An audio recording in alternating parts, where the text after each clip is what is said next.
Um, yeah, so thank you, Joshua and Shuzhao, for putting this together. Thanks for writing the software also. I like to use the example of non-targeted feature extraction software, or at least like that's the part of it I'm most interested in. I like to use that an example of like software that there's a lot of it being made because it's such a challenging thing to do, and there's so many cases and or so many different kinds of data anyways. But it's one of the examples I give, like whenever there's multiple versions of something that can be used. Um, and so it's great to see how they all work and if they work on your environment, and great also to get administration. So yeah, Joshua, if you'd like to take over from here. Okay. Uh, like he said, my name's Josh. I work in the Shuzhao Li lab. I'm kind I'm kind of one of the maintainers on Asari, and the pipeline that runs Asari that I'll show off today is kind of one of my main projects. So the way that I organize today's workshop slash discussion is I'm going to have some slides to just introduce some of the ideas in the software, and then I'll have a brief tutorial um, after those slides, and I have kind of like three sets of those. I know that there was an earlier instruction that got sent out that was describing downloading some files and installing some software. Um, that was all the things that they shared still work. So if you want to play with those, you can. But I was able to get everything to work in this thing called Collab Notebooks, which is this Google product. It's kind of like Google Drive where Jupyter Notebooks run. And that's probably what that's what I'm going to show mostly today. The reason for that is then we don't have to worry about any of the installation or versions or operating system issues. But the other examples are also still valid. Just I wanted to avoid the installation and the downloading and the prep for everyone. So with that out of the way, I'll get started. So like I mentioned in the outline, there's going to be three sections. The first one I'm going to talk about Asari, which is the pre-processing tool for doing the untargeted feature extraction like he mentioned. And then I'll have an example of using Asari by itself outside of the pipeline to get you a feature table. Then in part two, I'm going to show a very basic usage of the pipeline to run Asari inside the pipeline. And basically part two will be the same as part one, just part two is going to be using the pipeline I wrote. And then in part three, I'm going to show more of the fancy features with the pipeline, which includes annotation and some quality control, and most specifically the MS2 annotation. I'll go ahead and give a warning. We probably won't get through all of part three today because the MS2 annotation step takes like 20 minutes, but I'll probably walk everybody up to that point and then leave it to you all to either wait and look at the results or decide you don't really care to look at them. And everything that I'm going to show today is here in this repo. I also posted all the links in the chat. So, and Uni, one of my researchers that works with me, he's going to be posting the links as they come up in the talk. So you don't have to dig through all the history. So you don't actually have to do this, but if you want to just make sure that you're prepared. So there's going to be three different notebooks that we're going to be using today. All the links will be shared.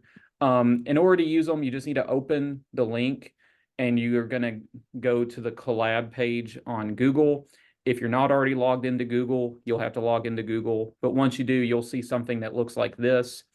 And if you're familiar with Jupyter, it's identical to a local Jupyter notebook. If you're not familiar with Jupyter, it's just that you can organize your code into these blocks and you hit the play button on each block. So each block is going to be like a different step that I'm going to describe as we do it. And so if you see something that you want to replicate on your own machine, you can just download the notebook and run it locally, or you in the future where you can modify it. But these examples will always be up. And like I said here too, if for some reason these links don't work for you, if you go to that, if you go to the repo page, you can go to the notebooks and there's an open and collab button on the top of them. So you can run them later, not on like remotely on Google. So with the preparation, if anybody, I think that should be clear, especially since these links just go straight to it. But if you have any issues, just post it in the chat and Uni will take care of you. So with that out of the way, let's just talk very briefly about Asari and also just pre-processing in general. So when we talk about pre-processing, the main thing we are describing is going from a set of samples, each of which is a series of mass spectra, and you want to convert that into a feature table where the features represent peaks in across all the samples, and you also want to give some sort of abundance value to each one of those peaks, right? So you want to be able to say at this MZ, at this retention time, there's a feature in these samples, and then you got a number that gives you some idea of the abundance of that feature across all the samples. And while that might sound straightforward, it's actually a very challenging problem because all the mass spectra is a ton of data. And then you got to worry about lining up all the sample, all the same feature across all the samples. So correspondence of the features becomes very difficult. And then all of this is a massive computational problem. So if you want to line up all the features and do all the extraction and identify all this stuff, it takes a long time on the computer, or at least it did. Asari is pretty good about that. And then it doesn't really matter if you get results quickly if the results are junk. So you also want to make sure that you're doing this in a way that's sane and gives you back reproducible features. And that issue of reproducibility is something that's really been challenging in the pre-processing LCMS metabolomics field, because no matter what software you use and almost no matter what data set you use, as illustrated here in all these Venn diagrams, different tools will give you different results on the same data set. And it doesn't matter what instrument you use, and it doesn't matter what software you use. So this is a big problem. And this was actually what initially motivated us partially to develop. And when I say us, I actually mean Shuzhao. I joined the lab after they made Asari. That's one of the things that initially motivated the development of Asari. And part of the Asari manuscript, which you can go read, talks about this, the top 4 reasons why we suspect there's poor reproducibility. One of them is when you got massive data sets, like let's say you do an experiment and you have 1,000 LCMS acquisitions. If you're trying to pick individual peaks and then line them up, just combinatorically, you're going to make a lot of errors. And then it's really easy to see a tool that gives you back many, many features and confuse the generation of low quality peaks or features with the sensitivity of the tool. Because some tools might give you back a bunch of features, but if they're picking noise, they're not actually features. And then let's say that you want to go and investigate, why did tool Y give me back this result, whereas tool X didn't? You're going to have a hard time because in a lot of cases, the peak detection algorithms underlying the tools are not very transparent. And then the final point is that a lot of the existing tools require that you fine tune a lot of parameters. So that means that the default workflow that one lab uses might be very different from another lab. And even within a lab, you might have one person that uses slightly different parameters and it gives you very different results. So all of this makes reproducibility a major issue. And so it was kind of clear what steps we need to take to try to solve this issue. And that's what we built into Asari. So first off, all those issues I described are discussed in more detail in this manuscript. But from where we basically re-implemented pre-processing from the ground up, we used new data structures and we had trackability in mind. So the idea is that this should be more transparent. And one of the benefits of designing it from the ground up is that you can develop new algorithms and new approaches to solve the problems. So that became that yielded not only increased performance, but it also gave us an opportunity to actually embed quality control metrics into the feature detection process, thus minimizing the amount of junk that we return, which again helps with reproducibility. And then finally, Python is a convenient language to work with. And since we have these new data structures, like I mentioned before, it's a lot faster to develop, it's a lot faster to deploy, it's a lot faster to run, and we are working on making it scale to even larger data sets. So with the motivation out of the way, let's just discuss very briefly, like what's the difference in between Asari and a more conventional peak picking software or pre-processing tool. So in a conventional tool, the workflow kind of goes something like this. You have all your data and it goes through every sample and basically builds the chromatogram. And in that chromatogram, it detects elution peaks. These are, and then you have a bunch of peaks then for every sample, and then you have many samples. And then you're going to try to align them all based on their retention time. And then you're going to do some operation once you've aligned the retention time to say that these set of features are actually the same feature across all of my acquisitions. And that grouping is called correspondence. So visually, I can show this here. So here we have an XIC, which would be the intensity with respect to retention time for a given mass value. And they're going to do peak detection there. And let's say you get a set of 4 peaks and they got different retention times and MZ values. Well, you might pick one of your many, many samples to be the reference sample to which you will align all the other samples.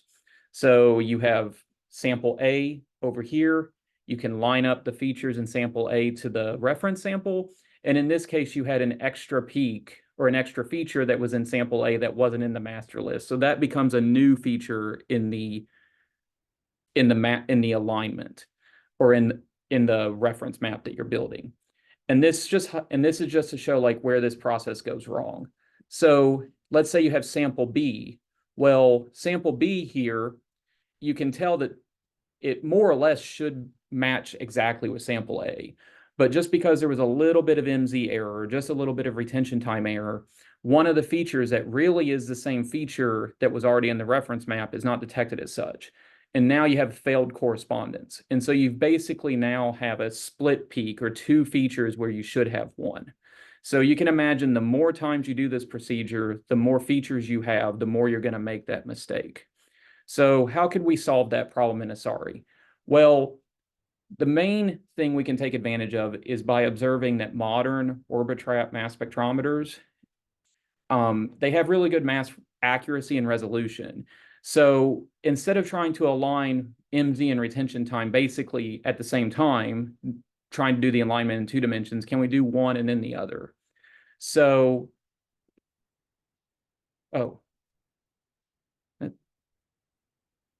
my apologies, this got moved into the wrong area. I'll come back to it. So that's what we're going to do in in Asari. So the differences in the 2 workflows are shown here. So on the left is the conventional one I just described, and on the right is what we're going to do in Asari. So the first step is instead of building a chromatogram, we actually just extract what we call these mass tracks from every sample. And you can think of a mass track as an XIC for a consensus MZ value that spans all retention time. And you'll have many, many mass tracks in for each sample. And rather than doing the peak detection here per sample, we're going to first align all the mass tracks together in MZ space. Then we can align them together in retention time, and then basically just sum them and get this composite track. And in this composite track, we do feature detection or elution peak detection. And by only doing the elution peak detection on the composite map, you can see that we avoid this multi-dimensional mapping of all the samples together.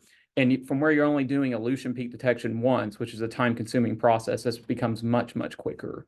So once you pick the elution peaks in the composite map, you just go back to every sample's corresponding mass track and do whatever operation you want to do to quantify that peak.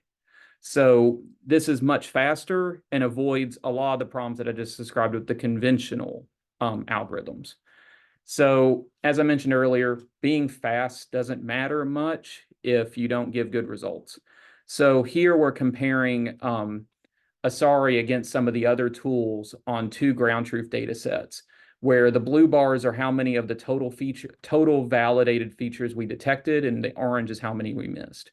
So in this data set on the left, which is a human plasma data set, you can see that MS-Dial outperformed us in terms of detecting the true positives, but it did so while generating nearly 30,000 features, whereas we had comparable performance while generating 1/5 as many features. And none of the other tools came close to Asari in the true positive rate. And then kind of just showing how some of the tools can be fickle at times. In this other data set, MS-DIAL performed the least good and generated the least number of features total. But Asari outperformed all of them in the true positive rate. So more about these analyses are in the manuscript. So one of the take-home messages then here is regarding elution peak detection in the previous results is that basically what we're wanting to say is that finding more elution peaks is not always better. So if you look at these two plots here, on the y-axis is the goodness of peak shape, which is like goodness of fit, how well it's a Gaussian, and then the log of its peak height. So XCMS and MZ-Mine produce very different numbers of total features showed in parentheses, with the features that we would call bad shown in red here. Where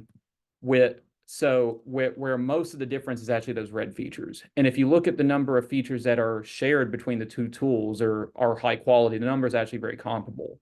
So it suggests that a lot of the differences we might be seeing actually have to do with problems with elution peak detection. And then, forgive me for a second while I go back to that slide that got shuffled.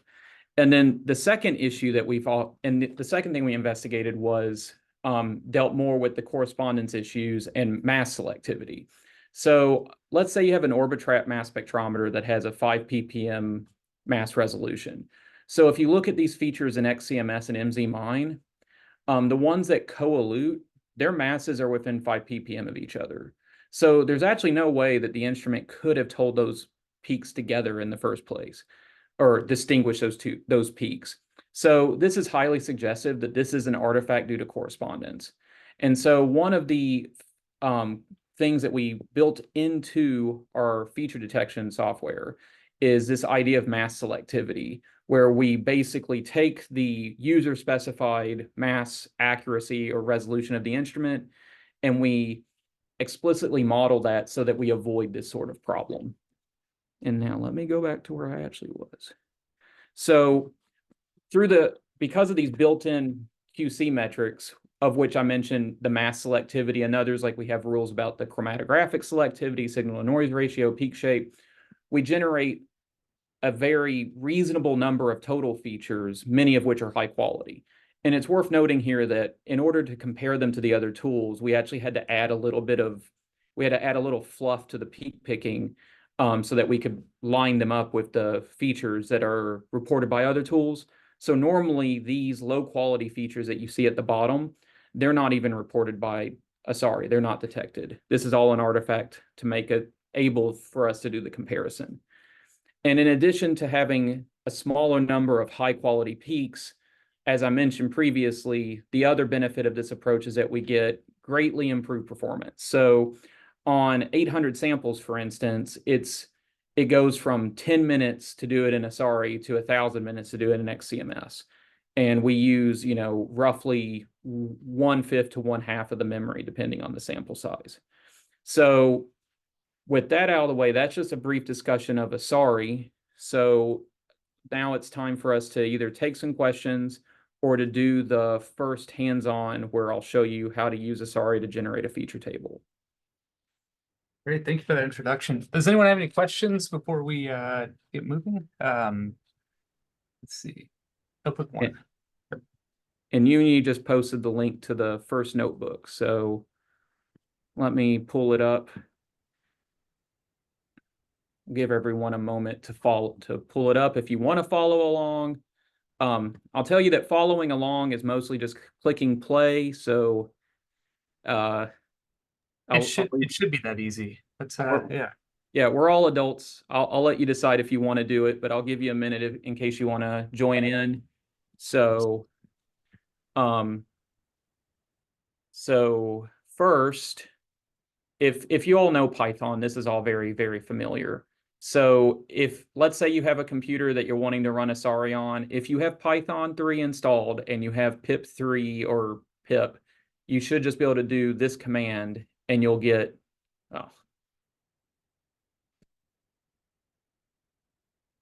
I should open it in Firefox.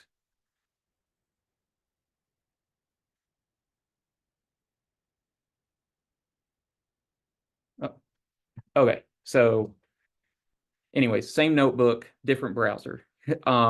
So we'll do this. Give it a second.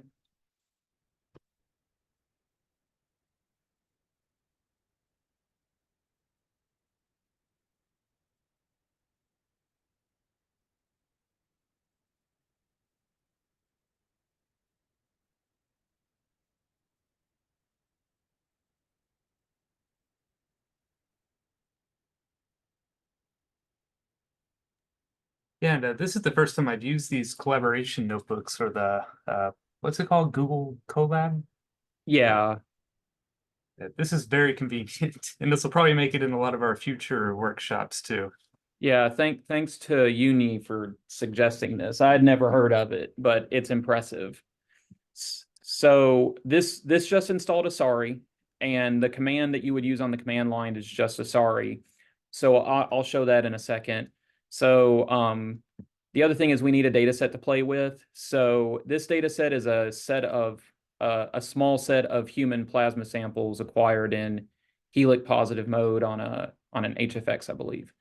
So this block here just downloaded the data set and unzipped it. And now let's run Asari on these 8 MZML files.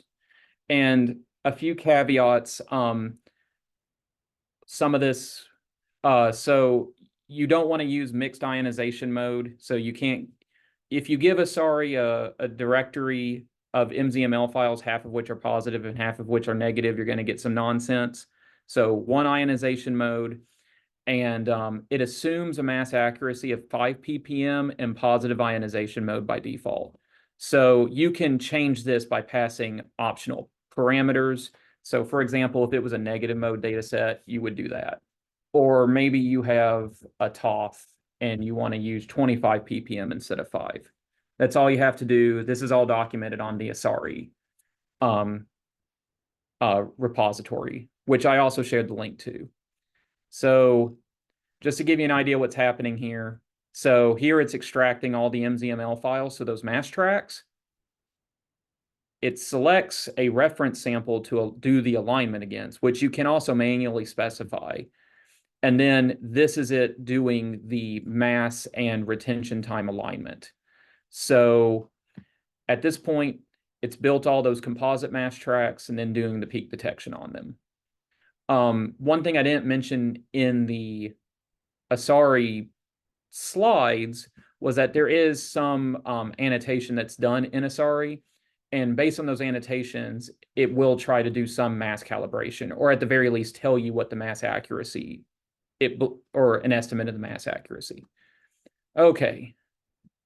And then this will make more sense in a minute, so I'll just leave it for that. So we're done with making the feature table. So Asari makes 2 feature tables. One is called the preferred table, the other is the full table.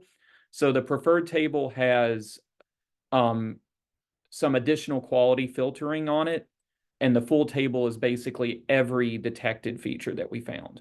So in general, you want to use the preferred feature, but if you're looking for something like, for instance, I do some xenobiotics research, and sometimes those features are not very nice Gaussian peaks, or they're really low intensity, then I have to use the full table. So I'm just going to show you a little bit what these feature tables look like. So in this block, I'm just doing some Python foo to find the results, because the output directory isn't always the same name. And all of the tables are tab separated files, so you can read them with pandas. So here we have 8 samples, about 6,000 features. Each feature is assigned to an ID number. Here's its MZ, the apex retention time, and then the range for the peaks. And then some other stuff that should be obvious. And then here are various abundances in each sample. So this is the feature table that, let's say next you want to do maybe you want to jump right to a statistical analysis and you want to do ANOVA. This is the table you'd use. or maybe you need to do some QA, QC, and normalization first. This is the table we would use. And like I mentioned, there's always also some basic annotations that are done by default in Asari against the HMDB. So here we're just looking at the top 5 features. This is just the top of the annotation table. So they're co-indexed with the feature table I showed you before by feature number. And then it's going to give you a predicted neutral formula mass, and then what records in the HMDB that it matched. So, and then this block here, just if you want to look at it a bit more, it's going to download the entire, it just downloads the entire feature table annotation there, and then you're going to get a zip file that is the entire output of Asari. So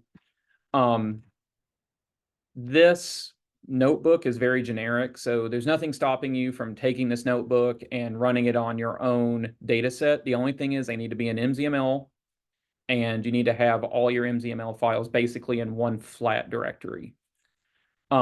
If you, for some reason, don't want to run it locally, there is also a web app called asari.app that you can upload your data to. As long as you give it an email, you'll get a notification, and then later you'll be able to download the tables I just showed you.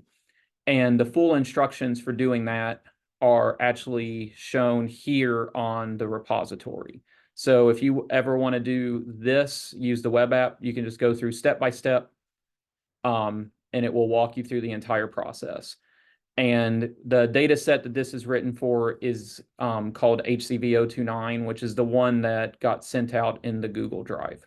So you can follow these instructions and also do Asari. There are some limitations on the online version, though, because if you've done anything with cloud computing, it gets expensive to host a bunch of stuff.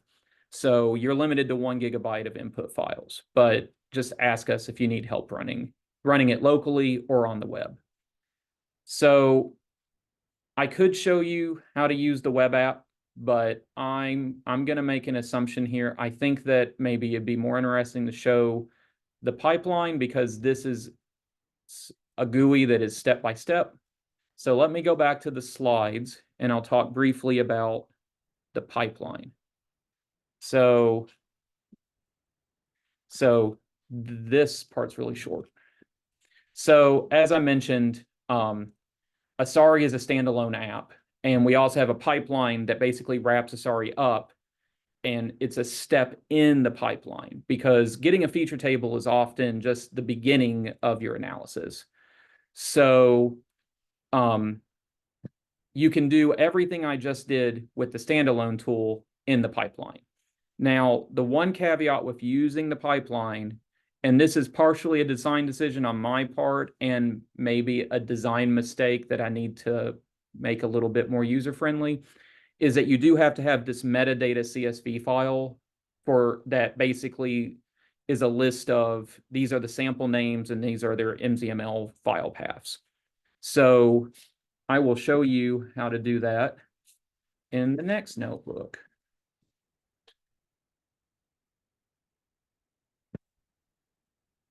And then, of course, I can't click on that because it'll open it in Safari because Macs are done. Okay, so since the installation can take a few minutes to do, I had already done it in the background. So if you are following along and you click this button for the first time or run this block, it's going to prompt you to restart the notebook environment. That's normal. It's just because I use matplotlib in the pipeline, and the notebook loads its own version of matplotlib first. So that's normal. You just got to come down here to the bottom and there'll be a block called like a restart environment or something. So just like with Asari, you can install the pipeline with a single command. In this case, it's pcpfm. That stands for Python-centric pipeline for metabolomics. It's got a nice initialism, but the name is not the best. And just like with Asari before, we just need to download the MT02 dataset again. It's the same exact set of plasma samples as before. But here now we need to make that metadata CSV file, and I will show that here. So if you see, it's just I'm just making a CSV file that has the file name, the file path, and then this is actually useful where I basically I'm saying the difference between where I'm seeing the difference between like if you have blanks in your experiment, maybe you want to make sure you tell the pipeline, hey, these are blanks or these are DDA samples or whatever, where unknown just means study sample. So in order to use the pipeline, you have to assemble this experiment object on disk, which you name using the dash J here, and you're going to build it from that metadata sheet that you just gave it. And it's going to take a second. So the reason it's actually looking at the MZML files, which is where this warning is coming from, is that it will automatically detect DDA samples and MS2 samples and kind of segregate them from the rest of the experiment, because Asari assumes your entire MZML is MS1. So if you have MS2 samples in there, it'll pull them away so that they don't go into the Asari run. So here, I'm just showing you the output of the experiment object on disk. So if you see here, I named it tutorial basic. So you have a directory here called tutorial basic. And inside of these subfolders, you're going to have the various intermediates that it generates, and it keeps it all organized for us. So I'm going to run Asari now on that experiment object. And as you see, it's just -I. And if you needed to pass extra commands, there's ways to do that are documented. And unlike Asari as a standalone tool, this does automatically detect the ionization mode.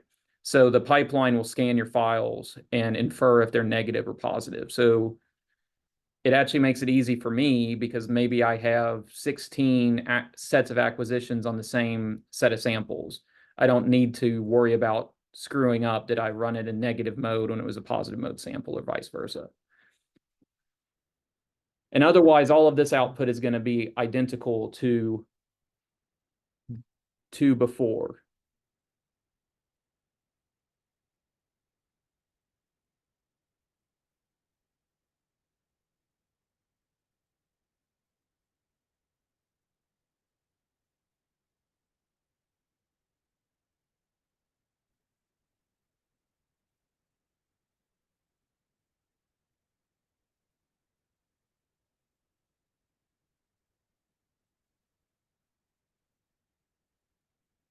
Okay.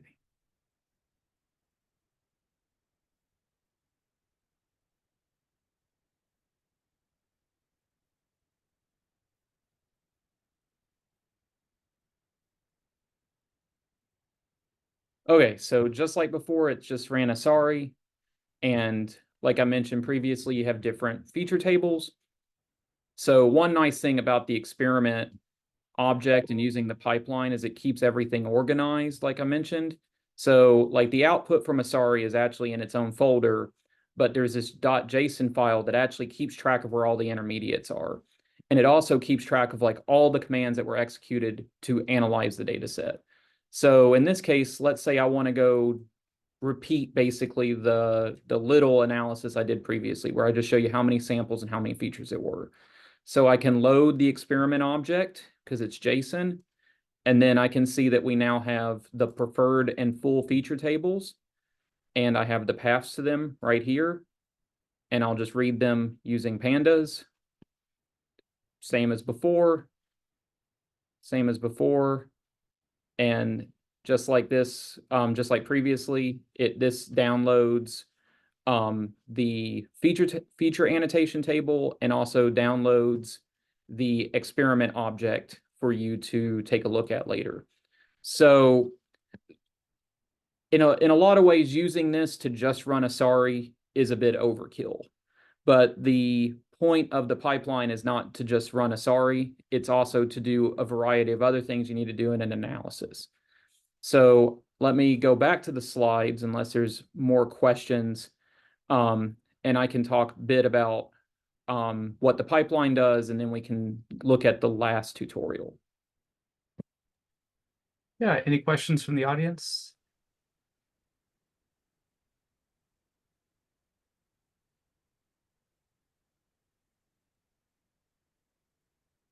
Well, if anyone has a question, just yeah, feel free to speak up whenever. I think I see one. Does Asari only work on DDA data? So I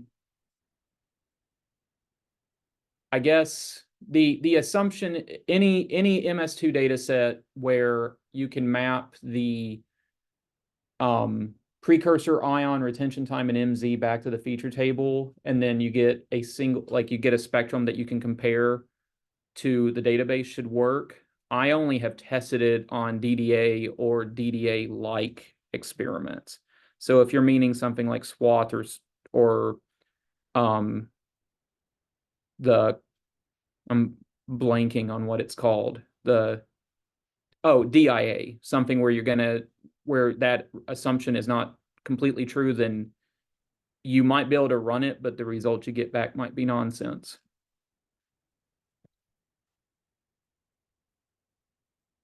I hope that answered that question.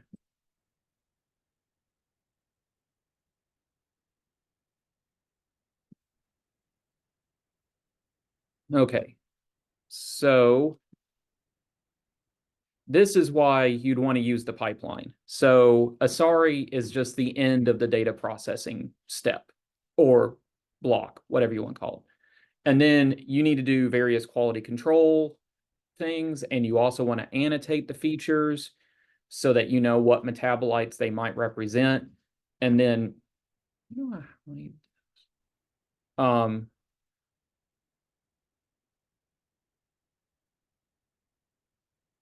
me just get that up. Maybe it doesn't actually show that on the screen. And then so you have annotation and reporting. So the annotation includes MS1 annotations, pre-annotations, MS2, and then the outputs are the ones that I showed you, as well as you can make these PDF reports.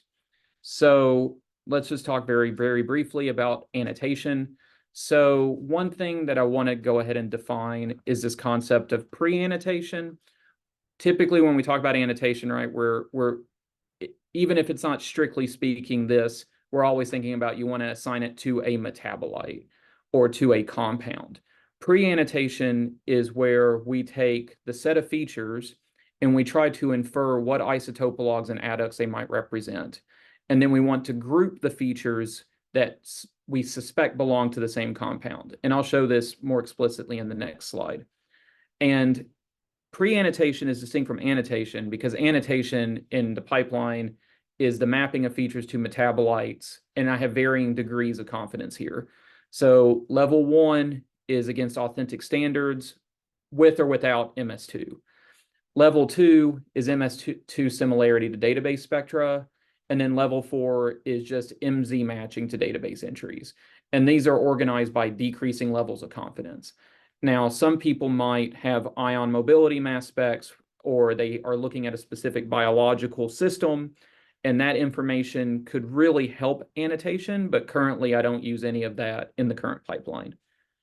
So this is just to show pre-annotation more explicitly. So in this case, we have a single amino acid. We have arginine here, and you might think, oh, you get one compound, so you should get back one feature. And that's not always true, because a single compound might have multiple adducts. In this hypothetical situation, I'm showing what would happen if you had proton adducts and sodium adducts of arginine. And here we have an acetonitrile adduct. And then for relatively abundant compounds, you may also see their isotopologues. So you have one compound, but you might have, in this case, we have 6 features. So if you were to search for every feature in an attempt to do annotation, you're going to do 6 searches, even though they're all actually representing the same entity. And so you're going to get back more false positives if you do that.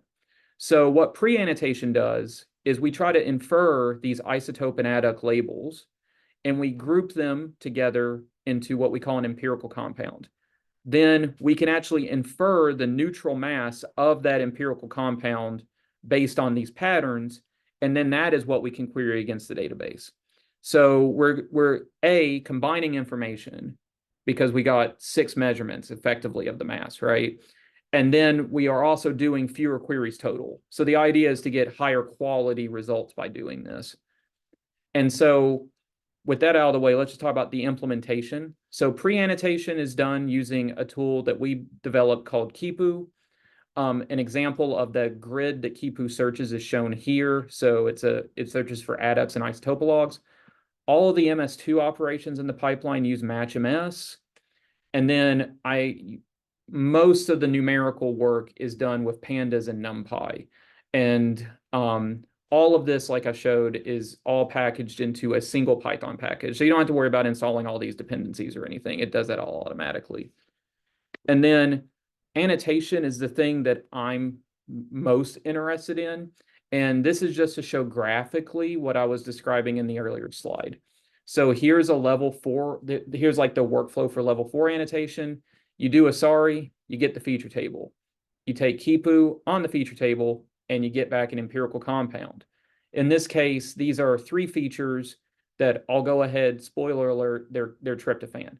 So you're going to actually have an empirical compound that represents tryptophan after you get back Kipu. We infer the neutral mass of that empirical compound that we then query against, HMDB and lipid maps. And since we're only looking for the mass, you're going to get back tryptophan and all of its isomers. So that's why it's lower confidence. And then when we do level 2 and level 1 annotations, and this is level 1 annotations with MS2, we basically have another experiment, like a DDA experiment or Acquire X, whatever your workflow might be, where you have a corresponding sample that you get MS2 spectra from, and that's what's shown here at the top. And the extraction of these MS2 spectra are done in the pipeline, not by Asari. And then you have an MS2 reference database of some kind. So you're going to simultaneously map these MS2 spectra to the empirical compounds and then compare them against the databases so that you can annotate the empirical compounds. And one thing that I want to show that's kind of neat here is that if you have this situation where you have tryptophan and its 2 isotopologues, it's pretty likely that you will have a good fragmentation spectrum for the monoisotopic peak because it's most abundant. But these 2 isotopolog peaks may not be abundant enough for you to get a good MS2 spectrum. But since we're annotating the empirical compound, not individual features, we can actually annotate all 3 of the features using MS2, even though we only have the MS2 spectrum for one of them, because we've learned the relationship between the features when we grouped them into the empirical compound. And then finally, you have like a weaker form of level 1 annotations where you have authentic standards and you're going to compare the retention time and their MZ to observed MZs and retention times. So, this isn't as trustworthy as a level 1 annotation, but it's better than a level 1 annotation with MS2, but it is better than just doing an MZ search. And annotation's challenging. So how do I test that this actually works? So I compared my annotations against Compound Discoverer on some plasma data sets that we had where we annotated them both with Mona. And while I don't have perfect overlap between my results and Compound Discoverer, I have fairly good overlap. And more importantly, Compound Discoverer's similarity metric, all the math that they do to figure out which experimental spectrum is which reference, is all closed source. You can't see what they're doing. But mine is fully transparent. So there's a possibility of improving mine, but you kind of have to just take Thermo's word for theirs. And then all of these annotations are chainable, so you can do level 1, then level 4, then level 1A, level 1B, and they all just get dumped into this nicely organized, if not very pretty, JSON structure. So you can read these back very easily later. I also flatten them into a series of tables for those who don't want to bother reading them like programmatically. And then I'll just touch very briefly on the QC part. So I have a bunch of QC options in my pipeline to handle a bunch of different situations. So here I'm going to show an example of a real data set that we had in our lab. So all of the samples were human plasma. And because of an instrument issue, we had to recalibrate the instrument halfway through running the experiment. So you can see very clearly that principal component 1 splits all the things by batch into 2 groups. And guess what that separation was? It was when we recalibrated the instrument. So if you just went and analyzed this analysis, you're going to, or this data set, you're probably going to have a huge confound with the batches. And at the very least, even if it's not a confound, it's going to limit what you're able to pick out from biological variants because you're mostly going to be seeing the fact that you recalibrated your machine. And that's also shown over here in this correlation heat map. And all these figures are actually made by the pipeline automatically. So that's partially why the color scheme I like it, but I have bad taste. But that's why sometimes the color scheme may not be the best because it's automatic, but you can do all this automated. So using the pipeline, I'm able to do everything I need to go from that confounded batch affected data set to here. And that includes normalization, dropping the features that only occur in like 25% or fewer of the samples, imputing any missing values, and then doing the explicit batch correction. And you can see here in PCA space, there's no longer any separation between the batches, and the variance now is actually higher along PC1, but must represent something other than the batch effect. And that's also shown in this correlation heat map. And then I also have a lot of options that you can define your own custom filters if you want, but there's a default one as well to pick out outliers. So the default outlier detection looks at the number of features in every sample and compares it against the median number of features to calculate a z-score. And when you have a sample like these down here that have -6z or greater fewer features than the median, well, that suggests something went wrong with these samples. And in this case, they're failed injections. So the pipeline automatically detects that and pulls them out.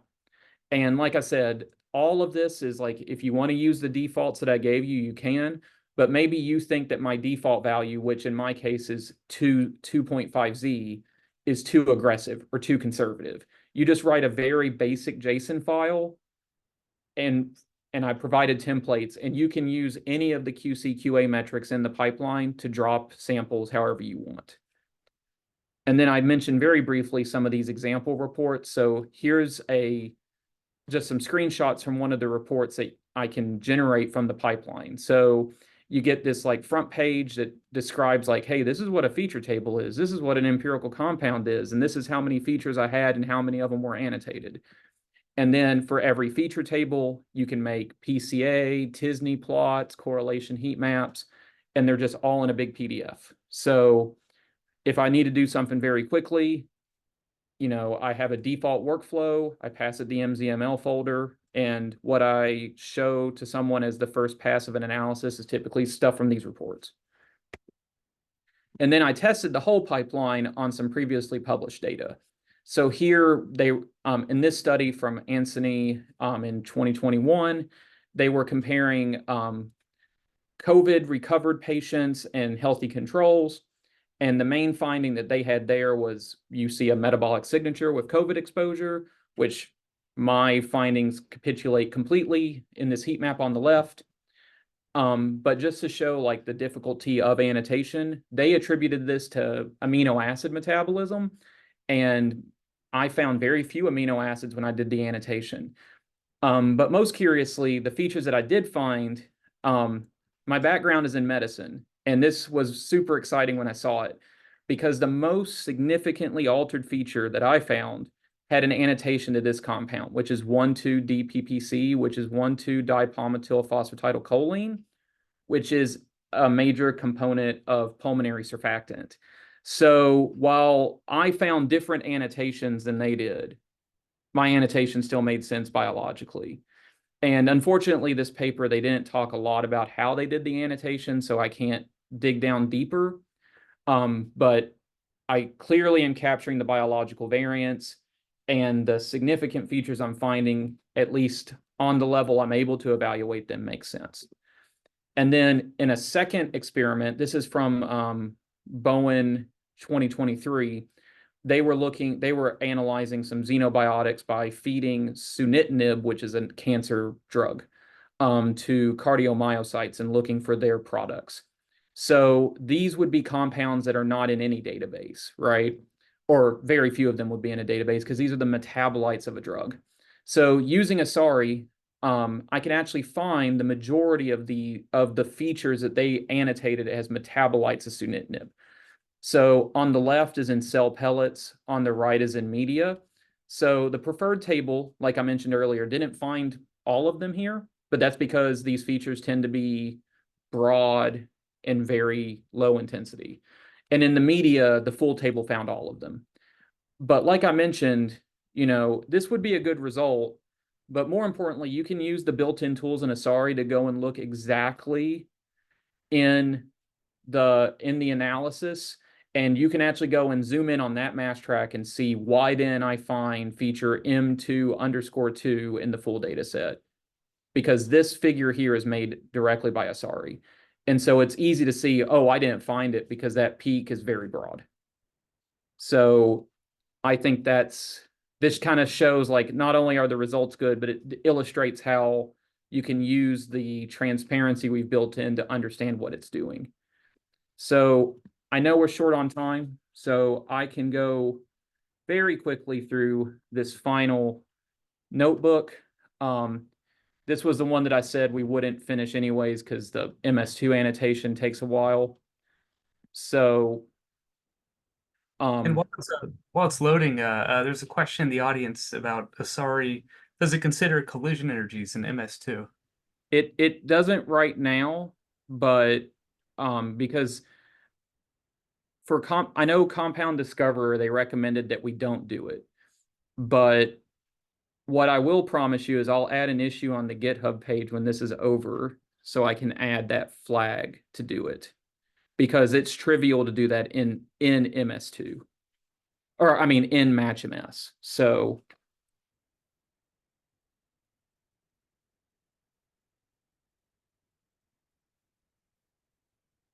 no problem.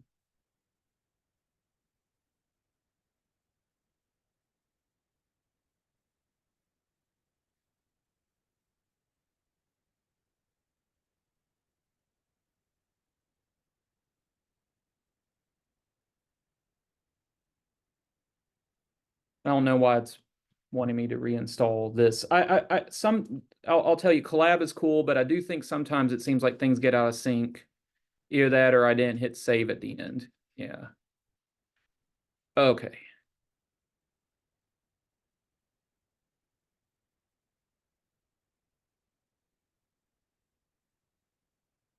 Okay, so now it is loaded. Just like before, we're going to download an example data set. This one's different because this has all the plasma samples, but it also has an E. coli sample and a failed injection in it. And then I'm also going to download a DDA acquisition that maps to the plasma. And we're going to make the metadata CSV like we did before. So here's where the sample type becomes really useful. So if you see, oh, I'm going to tell it this one's a blank. So we can assemble the experiment just like before.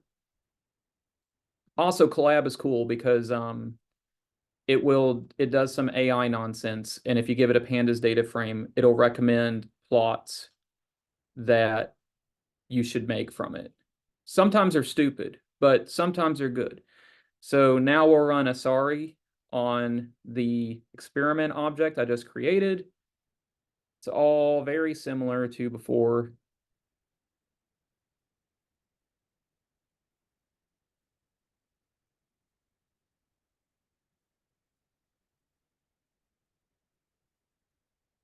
You can always tell too which ones are blanks or which ones are failed injections, because I guess I don't have much of a life, so I've seen a lot of mass tracks. You can always tell because they have so many fewer mass tracks, which would maybe kind of be an interesting, I guess in principle, that's sort of what my z-score number of features test is actually a test of. So here's an example. That failed injection that gives you a corrupted MZML file, it already got skipped because Asari is like, I can't read that. So we try to make it user-friendly in that it doesn't have to be perfect because, you know, stuff happens. So we try to handle most of that. So if you do run the pipeline or run Asari and you find like, man, this just doesn't work on my data, please open an issue, because sometimes it's your data, but also maybe it's an edge case I didn't think of. Okay.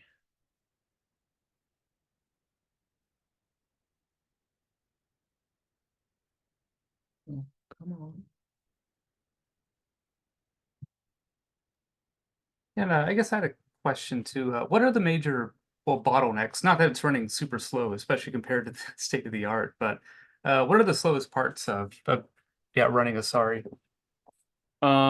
So mass track extraction can take a while, and then the composite mass track construction can take a while. But the main thing with the mass track, like for the mass track extraction, is not that any modern computer, I think, comes with a hard drive as the boot option. Just run it on an SSD, and that's not too bad. And then for the mass track construction, 99% of the time, it's just that it's in that inconvenient space of it takes longer than an hour, but not more than a day. So you feel like you're waiting for it. But typically they finish in like I think the longest I've waited on a reasonable experiment, meaning not something crazy like doing metabolomics on a nano LC, was a couple of hours. And how much of this time is just like reading and parsing the MZML files? Well, the extraction is almost entirely that. And one thing that I do want to do in the future is right now, Asari doesn't require that the MZML files be indexed, but I do wonder if like if I have indexed MZML files, can I do some shenanigans to avoid having to read and dump them again? So, and then in the pipeline, what takes the longest is MS2 annotation. So just like before here, we've got two feature tables. We have more samples and more features now because we added different sample types. And this will take a while, so I'm going to skip it. But this is the command that just makes a report. And you get a PDF in the tutorial in the experiment folder, and it'll be under output. So here, in this case, like you can do blank masking and various things, but I'm just going to show a few examples of other stuff. So in this case, well, before you do statistics, before you normalize your data, you probably don't want to normalize it with the blanks included. So you can actually just tell it, hey, I want you to drop all the samples that aren't blanks. And then in this case, let's say you realize later, oh crap, I kept that E. coli sample in there. You can drop just that sample by name. And then you can normalize your feature table. And that way you're only normalizing your feature table that should be plasma using plasma samples. I think it's 3 o'clock. Everybody has the links to the notebook. And this one is much better documented. So if people want to go through and finish it, I'll briefly, instead of waiting for everything to run, what I'll say is like, the next step is it shows you how to normalize your feature table, and then how to do the pre-annotation step. And then it walks you through the annotation process itself. And so you can see here, we're generating level 2 and level 4 annotations. And this step takes like 20 minutes anyways. So, and almost all that time is spent reading the Mona database. So it actually scales really well with the number of like MS2 files you have, because it spends all of its time reading that database. But in the report, you can see a lot of the QA QC metrics that I've implemented. So I will just go to my conclusion slides. I promise I'll be done in a minute. I know it's 3:02. And if you'd like to continue for the recording also, I mean, if you have time. Oh yeah, that Up to you. Yeah. I see. okay. Yeah, I don't think I'll finish the notebook because the next step takes like 20 minutes, so that would be awkward. So in conclusion, so all the tools I showed you today are open source. They're all on GitHub. They're all under the Shuzhao Li lab. So if you want to reuse them, if you want to go and fork them and make your own, go for it. They're all still in active development. That doesn't mean that they're not stable or that they're not usable, but we're always looking for feedback and new options to add.